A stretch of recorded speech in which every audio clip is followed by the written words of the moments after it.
Bonjour, nous poursuivons notre lecture du chapitre 11 du livre des Nombres. Et donc, comme annoncé lors de la dernière vidéo, nous allons entrer dans une première révolte, la révolte contre la manne. Alors là, c'est une espèce de bis repetita de l'épisode d'Exode au chapitre 16, qui s'est terminé par le même envoi de Caïn qu'on verra, sauf qu'à l'époque, il n'y avait pas encore de manne, qui a été donnée juste dans la suite de la plainte, qui pour le coup était légitime, puisqu'on n'avait rien à manger. Ici, ça n'est plus le cas. Cette fois, c'est le ras-le-bol de ne manger que de la manne qui provoque l'appétit de viande et qui suscite la révolte. Alors, l'argument du verset 5 est assez étrange. En Égypte, disent les fils d'Israël, nous mangions pour rien. Ah bon? À moins que pour rien ne signifie pas qu'ils aient été nourris gratuitement par les Égyptiens, puisqu'ils étaient esclaves, ils étaient donc nourris au prorata de leur quantité de travail, mais signifie qu'ils n'étaient pas soumis au joug de la Torah de Moïse, sous laquelle ils semblent ployer. Manger pour rien veut dire ici, en réalité, qu'étant esclaves de l'Égypte, ils étaient libres des préceptes de Hachem, libres de la Torah et de l'obligation d'en accomplir les mitzvot, les œuvres, jour après jour. C'est-à-dire qu'ils étaient libres, en définitive, de ce travail sur soi qu'impose la Torah de Hachem. On n'imagine pas le nombre incalculable de personnes pour qui travailler sur soi est juste insupportable. Pour des tas de raisons. Vous voyez, la survie passe par un pur fonctionnement, sans se poser de questions, et avec pour seule matière à discussion les brèves de comptoir.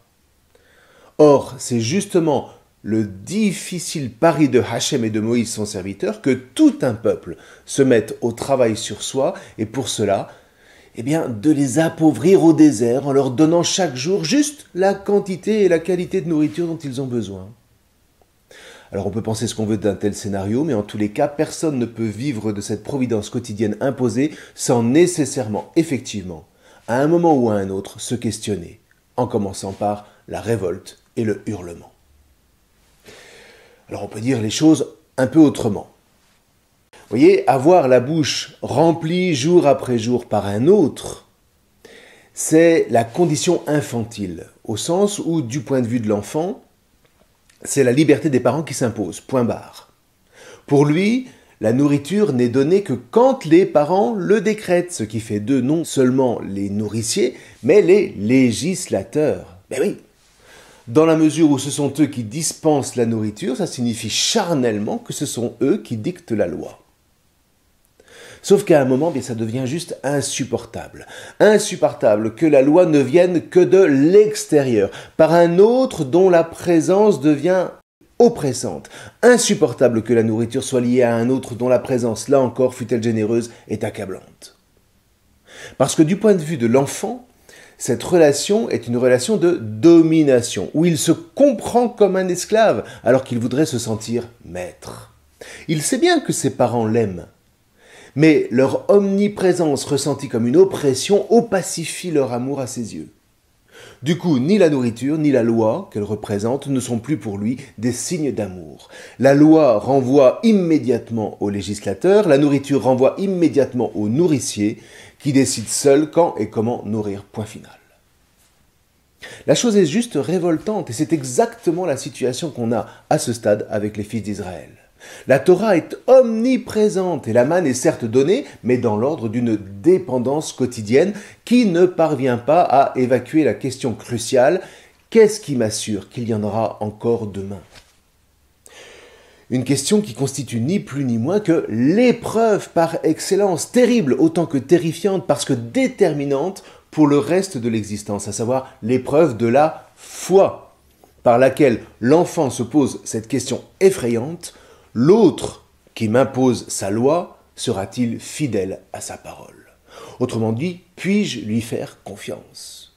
Avec évidemment le premier réflexe qui consiste à la lui refuser, la fameuse période du « non » que tous les parents contemporains connaissent bien. « Mange »,« non »,« viens avec nous »,« non », etc., etc. Freud appelait cette période le stade anal, c'est-à-dire le stade du sentiment de maîtrise de soi et de son environnement qui, s'il n'est pas travaillé positivement, rejaillira au moment de la non moins fameuse crise d'adolescence. Alors, quel est le nœud ici? Le nœud est que l'enfant ou l'adolescent entre dans l'illusion qu'il doit être lui-même à l'origine de la loi, non pas tant d'ailleurs pour lui obéir, parce que les adolescents sont les premiers à refuser d'appliquer pour eux-mêmes leur propre loi. Donc, non pas tant pour lui obéir que pour s'imposer à tout l'entourage en qui ils n'ont pas foi. Leur entourage qu'ils prennent pour leur ennemi, tout simplement parce qu'ils refusent de se laisser travailler par la frustration. Ne sont leurs alliés, en définitive, que ceux qui ne les frustrent pas. Vous voulez savoir si quelqu'un est sorti ou non de son adolescence? Observez son comportement face aux frustrations et surtout face à ceux qui en sont la cause. Vous serez vite fixé. Donc, l'enfant, à ce stade, croit qu'en s'établissant lui-même le législateur de sa propre vie, sans Dieu ni maître, devient libre, alors qu'en réalité, il devient un trou noir qui se rétracte sur lui-même et qui absorbe tout ce qui passe à proximité sans se rendre compte des conséquences mortelles qu'il provoque et qu'il sera incapable de gérer tant qu'il ne sortira pas de cette dynamique de toute puissance. C'est le fameux complexe d'Œdipe, d'une certaine manière, dont on voit assez bien l'expression ici, dans le livre des Nombres, au niveau de tout un peuple, et c'est là qu'on comprend qu'il n'est peut-être pas tout à fait un hasard que Freud ait été juif. Le rêve de l'enfant au stade oedipien, c'est de devenir le législateur à la place du père, devenir calife à la place du calife, comme disait l'autre, par un refus catégorique de lui faire confiance. Et ce qui est valable à propos du père l'est évidemment a fortiori à propos de Dieu. Or ce complexe d'Œdipe non résorbé, voilà en quelque sorte ce que révèle la Torah à propos des manquements, des délits, des transgressions, ce que vous voulez. Ce qu'on regroupe en français sous le terme de péché. Ce péché mortifère tapis à la porte du cœur de chaque homme, comme dit le chapitre 4 de la Genèse à propos de Caïn et Abel. Ceci dit, voyez, 19 siècles avant Freud, Jésus a désigné tout simplement le chemin pour se dégager de ce vortex infernal et meurtrier. Si vous ne vous détournez pas et ne devenez pas comme les petits enfants, vous n'entrerez aucunement dans le règne des cieux. C'est en Matthieu au chapitre 18. Ce qui ne signifie pas qu'il faille rester infantile, mais qu'il faut à tout prix garder la foi, choisir d'avoir foi en l'autre, d'avoir foi en Dieu, en dépassant la tentation de devenir le maître du monde, de se faire Dieu à la place de Dieu. Alors c'est vrai, il y a un risque, ce que Blaise Pascal au XVIIe siècle appellera un pari, ou que Søren Kierkegaard, 200 ans plus tard, appellera un passage ou un saut. Mais c'est tout simplement parce qu'il n'y a pas de véritable choix sans risque. Dit autrement, tout vrai choix est une épreuve, raison pour laquelle quand le choix est le bon, quand il est fécond, il produit la joie. Et le choix de la foi, eh bien qu'est-ce que vous voulez, n'échappe pas à la règle. Un tel choix au fondement de tous les autres choix est même le signe par excellence de notre liberté. Une liberté qui ne se départ pas des autres, mais au contraire décide de venir à leur rencontre à l'image de Hachem, qui, le premier, témoignant de sa souveraine liberté, a choisi de mettre en nous sa foi et de venir à notre rencontre, à commencer évidemment par Israël. Or voilà précisément le suspense dans lequel nous plonge le livre des Nombres. Israël va-t-il choisir ou non de rester un peuple de fils, c'est-à-dire un peuple qui se reçoit de la foi de ses pères à travers l'écoute de la Torah de Hachem et de Moïse son serviteur? Ou à l'inverse, va-t-il décider de devenir une nation comme les autres et se perdre, se diluer dans l'illusion de l'autodétermination de soi par soi, sans foi ni Torah? Alors, continuons un peu à scruter cette foi comme un acte fondamentalement filial, parce que c'est particulièrement difficile pour nous aujourd'hui à comprendre. Et vous voyez que le livre des Nombres nous entraîne vraiment loin. Souvent, on entend dire que l'adulte, c'est celui qui a abandonné l'état d'enfance. Sauf qu'une telle vision relève plus du progrès que de la croissance. Voyez-vous, le progrès avance en abandonnant les visions antérieures, les théories antérieures, etc. Par exemple, depuis Copernic, plus personne ne se revendique d'Héraclite concernant la révolution du Soleil autour de la Terre. On a progressé en l'abandonnant. Ou alors, quand on sort la dernière version d'un appareil ou d'une voiture, on abandonne la fabrication du modèle précédent. On progresse. Alors, on progresse, mais on ne grandit pas nécessairement. Parce que ça n'est pas la même chose. Or, voyez, devenir adulte ne consiste pas tant à progresser qu'à grandir. Devenir adulte ne consiste pas à abandonner l'état d'enfance, mais à assumer la foi que l'enfant, dans les premiers temps, vit certes spontanément, dans une totale dépendance à ses parents nourriciers, mais une foi qui doit, à un moment ou à un autre, non plus être seulement spontanée, ni même seulement résignée, mais choisie volontairement. Être adulte, ça consiste à choisir, en définitive, la foi, qui s'avère donc être avant tout un acte filial, non plus au sens d'un engendrement matériel, mais au sens d'un engendrement spirituel, de telle sorte que le Fils se sent appartenir à la chair même des générations qui le précèdent et qu'il choisit de rencontrer avec gratitude. Vous voyez, donc si être adulte consiste à choisir la foi qui s'avère être avant tout un acte filial, alors, dans le consentement à la rencontre qu'elle autorise désormais sous quelque mode que ce soit, puisque sans foi en l'autre, bien aucune rencontre n'est possible, la foi ouvre les portes de la vie éternelle, comme on ouvre une salle de noces. Puisque les noces célèbrent par excellence la rencontre au plus intime, au plus charnel de l'époux et de l'épouse. Reste que le choix de la foi est difficile dans un monde qui le pervertit en acte de faiblesse, alors même qu'en vérité, c'est tout le contraire. C'est le choix des hommes forts, le choix de ceux qui ont le courage d'aller jusqu'au plus profond d'eux-mêmes pour trouver la joie d'y rencontrer la source même de la vie, à savoir Hachem, qui ne cesse de lancer son appel aux fils d'Abraham pour les amener à une plénitude d'existence. Lech lecha, va vers toi. Alors du coup, que nous apprend le livre des Nombres? Eh bien, le livre des Nombres nous apprend que le pécheur qui est constamment dans l'angoisse de ne plus être nourri le lendemain est donc acculé pour grandir à choisir la foi en Hachem. Alors maintenant, comment choisir la foi? Eh bien, il n'y a pas d'autre chemin que celui de l'espérance. Alors, non pas l'espoir, qui est encore une fois individuel, mais l'espérance qui s'appuie sur le témoignage de ceux qui nous ont précédés, sur le témoignage des pères, selon lequel Hachem est fidèle à ceux qui l'écoutent, à ceux qui se mettent en marche vers l'horizon vers lequel Hachem a juré aux pères de les conduire, eux et leurs descendants. C'est pour ça, entre autres, que saint Paul ne cessera de dire et de redire « Dieu est fidèle ». Il est fidèle, le Dieu par qui vous avez été appelés à la communion de son Fils, Jésus-Christ notre Seigneur. Dieu est fidèle, il ne permettra pas que vous soyez éprouvés au-dessus de vos forces, mais avec l'épreuve, il vous donnera le moyen d'en sortir et la force de la supporter. C'est dans la première épître aux Corinthiens, etc.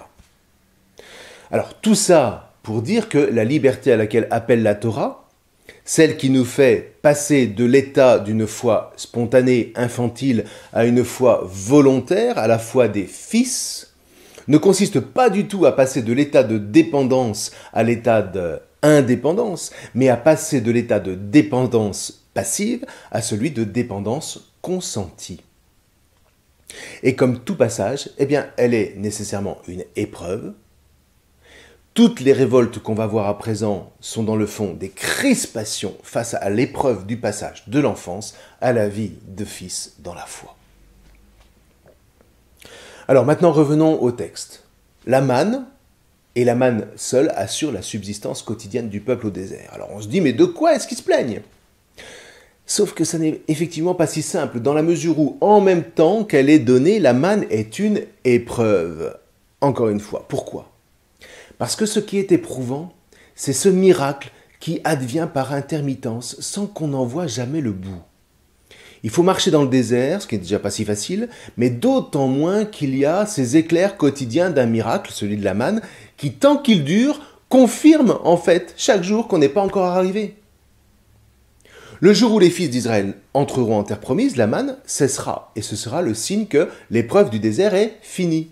Mais tant que la manne revient chaque jour, alors certes, elle nourrit le peuple, encore qu'il faudrait voir comment, mais chaque jour aussi, le miracle de la manne signifie au peuple que l'épreuve continue, que la route n'est pas à son terme, et ça, à force, c'est désespérant. Dit autrement, bien sûr, quand le miracle surgit, comme la guérison de l'aveugle-né ou de la belle-mère de Pierre dans les évangiles, Tout le monde chante la gloire de Dieu, parce que l'épreuve est finie. Mais quand le miracle doit être répété chaque jour, mais c'est que l'épreuve se maintient. Du coup, si on perd le but de cette épreuve, si on ne sait plus vers où on s'avance, ce miracle incessant devient juste insupportable. Alors, au lieu de lever la tête du guidon et de regarder le sommet qui a motivé la mise en route, eh bien on regarde en arrière et on se dit « Mais pourquoi on est parti ? On était tellement mieux chez les Égyptiens. En suivant Moïse, on n'a fait que tomber de Karib en Silla. Si Hachem n'est pas capable de nous nourrir autrement que par un miracle chaque jour, mais c'est encore pire que l'Égypte. Du coup, quelle est la légitimité de sa Torah ? Ben oui. Vous voyez, on a déjà dit plusieurs fois que le législateur n'est légitime que dès lors qu'il nourrit son peuple. En dehors de ce principe, méfions-nous toujours du législateur qui se nourrit d'abord lui-même, généreusement, tandis que la population dont on a la charge, elle, se contente des pelures d'oignons. Donc, au désert, plus encore que partout ailleurs, si Dieu veut instaurer sa Torah, il faut qu'il nourrisse son peuple. Mais voilà qu'il le nourrit avec de la manne. Et encore, juste la dose quotidienne nécessaire. Pourquoi ? Pour maintenir le peuple sous le joug de sa providence, pour l'empêcher de prendre en main son destin, de devenir adulte. Et en fait, c'est la suite qui va nous le dire. Vous voyez, cette épreuve de la manne révèle que ce peuple, et il l'exprime clairement ici, a gardé une mentalité d'esclave. Ce sera particulièrement clair quand les espions reviendront de leur exploration de la terre promise au chapitre 14 et que les fils d'Israël comprendront qu'il va falloir se battre pour avoir le droit de vivre sur cette terre. Ils prendront peur et à nouveau la plainte ressurgira dans les mêmes termes qu'ici. Sûrement, il vaut mieux que nous retournions en Égypte. Ce qui veut dire qu'ils ne sont pas libres, ce sont des esclaves. Le peuple libre, le peuple de fils, lui, dirait « Hachem a promis, donc suivons Hachem ».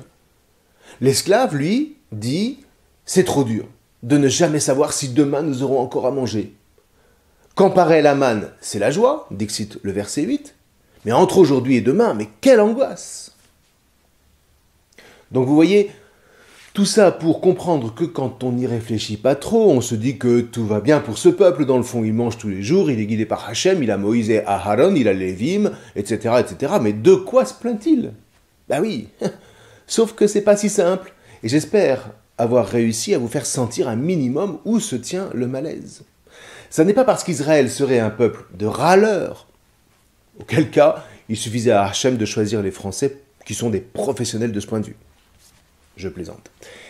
Mais c'est parce que grandir, pour tous, n'est pas si simple. Advenir à la vraie liberté des fils, en assumant par la foi la dépendance à un Dieu Père, ça n'est pas si simple, ni pour Israël, ni pour nous. Et le récit du livre des Nombres est là pour témoigner de la manière dont Hachem va traverser avec le peuple cette épreuve pendant 40 ans. Qu'est-ce que vous voulez? Hachem ne peut pas plus faire grandir ce peuple qu'un jardinier ne peut tirer sur ses poireaux pour les faire pousser plus vite. Et quelque part, vous voyez, l'épreuve du peuple, eh bien, c'est aussi l'épreuve de Hachem. C'est d'ailleurs à ça qu'on peut encore voir que l'alliance est nuptiale, parce que Hachem est attaché à son peuple pour le meilleur et pour le pire. Toujours est-il que la suite nous dit au verset 10 que Moïse écoute les pleurs du peuple pendant que la narine de Hachem se met à brûler. Encore une fois, voilà Moïse pris entre le marteau et l'enclume. Et le texte de dire littéralement, aux yeux de Moïse, mal. Non que Moïse soit en train de dire que la colère de Hachem lui déplaît, comme comprennent certaines traductions, mais que cette colère lui fait mal. D'où la question au verset 11. Lama hareota leabdecha. Pourquoi fais-tu mal à ton serviteur? Mais oui, le voilà pris entre la plainte du peuple et la colère de Hachem. C'est plutôt inconfortable. Et là, il y a une confession qui est juste magnifique. Je ne peux pas, à moi tout seul, porter tout ce peuple. C'est trop lourd pour moi. Alors là, rappelons-nous la prière de Jésus à Gethsémani au moment où les hommes le cherchent pour l'arrêter. « Père, si tu le veux, éloigne de moi cette coupe. » Eh bien, c'est la même chose ici, à savoir l'humble remise de soi à la volonté de Hachem face à une épreuve qui dépasse les seules forces humaines. Et là, vous voyez, Moïse, le premier, se positionne comme fils. Il n'y a pas de lassitude chez Moïse, pas plus que chez Jésus.